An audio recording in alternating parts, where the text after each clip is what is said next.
So guys my demon का episode 13 and 14 अभी देखकर खत्म किया एंड आई नो कि मैं वीडियो बनाने में काफ़ी ज़्यादा लेट हूँ, बट कोई बात नहीं। अब देखो, बाकी के एपिसोड्स के अकॉर्डिंग ये दोनों एपिसोड मुझे काफ़ी ज़्यादा स्लो फील हुए एंड दोनों ही एपिसोड में काफ़ी सारी नई चीज़ें रिवील हुई हैं, तो उन सब पर एक एक करके बात कर लेते हैं।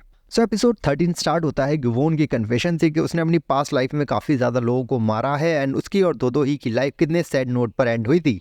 बट गुवोन दोदो ही से प्रॉमिस करता है कि वो अपनी इस लाइफ में दोदो ही को बस खुश रखेगा, लेकिन दोदो ही अभी भी अपने पेरेंट्स की डेथ को भूल नहीं पा रही है। स्योखुन गुवोन से कहता है कि जब भी दोदो ही अपनी फीलिंग से डील नहीं कर पाती है तब वो अपने काम में खो जाती है एंड तुम्हें ऐसे टाइम पर उसके साथ रहना चाहिए। साथ ही मिराई ग्रुप की टीम डिसाइड करती है कि वो गुवोन की कंपनी के साथ कोलैबोरेट करेंगे बिकॉज गायोंग का परफॉर्मेंस काफ़ी ज़्यादा चर्चा में है। क्रिसमस का टाइम आता है और गुवोन अपने तनाव भरे रिश्ते के बावजूद दोदो ही को सबसे अच्छा क्रिसमस देने के लिए तैयार होता है।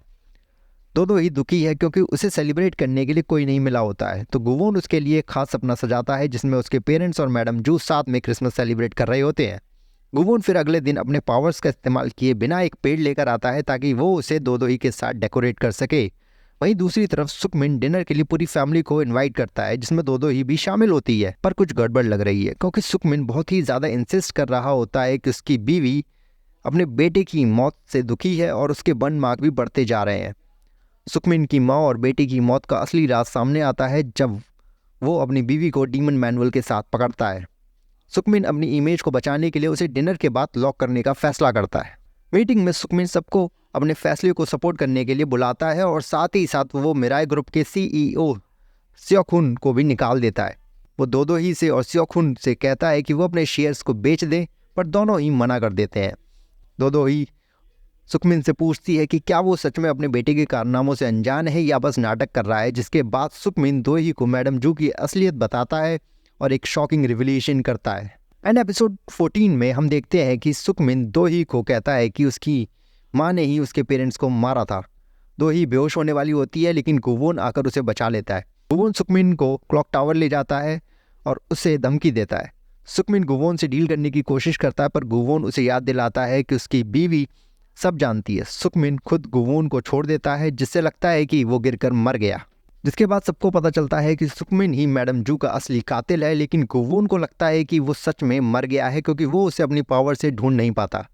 रात को दोदो ही गुवोन से कहती है कि उसको हमेशा लगता है कि वो उसके पीछे है जिससे उसे सुकून मिलता है। गुवोन उससे वादा करता है कि वो जब भी गुवोन को बुलाएगी तो वो उसकी आवाज़ ज़रूर सुनेगा। देखो, सबसे बड़ा सवाल आता है कि क्या सच में मैडम जू ने दोदो ही के पेरेंट्स को मारा है, जिसका पता लगाने के लिए दोदो ही और गुवोन एक चर्च में जाते हैं जहां मैडम जू हमेशा जाती थी।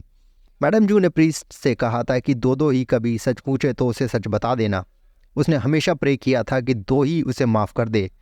प्रीस्ट के कहने पर पता चलता है कि मैडम जू ने गुस्से में आकर दो ही के माँ बाप की कार का पीछा किया, जिसकी वजह से दो ही के पापा ने कार की स्पीड तेज़ की और फिर कार का एक्सीडेंट हो गया। मैडम जू को लगता था कि अगर वो उनके पीछे नहीं जाती तो वो एक्सीडेंट कभी नहीं होता, पर सच ये है कि दो ही के पापा ने गुवोन के साथ एक डील की थी एंड उन्होंने एक नई डील करने का भी ट्राई किया था क्योंकि उनकी वाइफ एक्सीडेंट में तुरंत मर गई थी, जिससे दो ही अकेली रह जाती।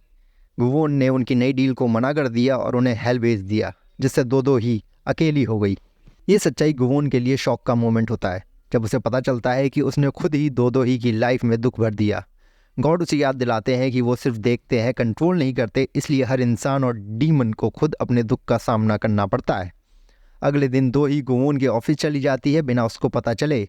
वहाँ एक महिला आती है जिसका कॉन्ट्रैक्ट ख़त्म होने वाला होता है और वो गुवोन से कहती है कि उसे अपना कॉन्ट्रैक्ट कैंसिल कर देना चाहिए। वो कहती है कि उसको सक्सेस और पैसा नहीं चाहिए और उसने 10 साल पहले एक गलती की थी। गुवोन का चेहरा लाल हो जाता है ये सब सुनकर और वो महिला दर्द से मरने लगती है। दो ही ये सब देख लेती है और समझती है कि गुवोन कितना शैतान हो सकता है। एंड जब वो औरत मर जाती है, ये उसके लिए एक अवेकनिंग मोमेंट होता है जब उसे ये रियलाइज़ होता है कि उसके पापा भी किसी समय गुवोन के बड़े ऑफिस में एक नाम और एक क्लॉक बन चुके होंगे। एपिसोड 14 के अंत में गुवोन को ये रियलाइजेशन होती है कि वो दो ही के जीवन में और भी ज़्यादा दुख और तकलीफ भर देगा, इसलिए वो डिसाइड करता है कि वो उसे छोड़ देगा।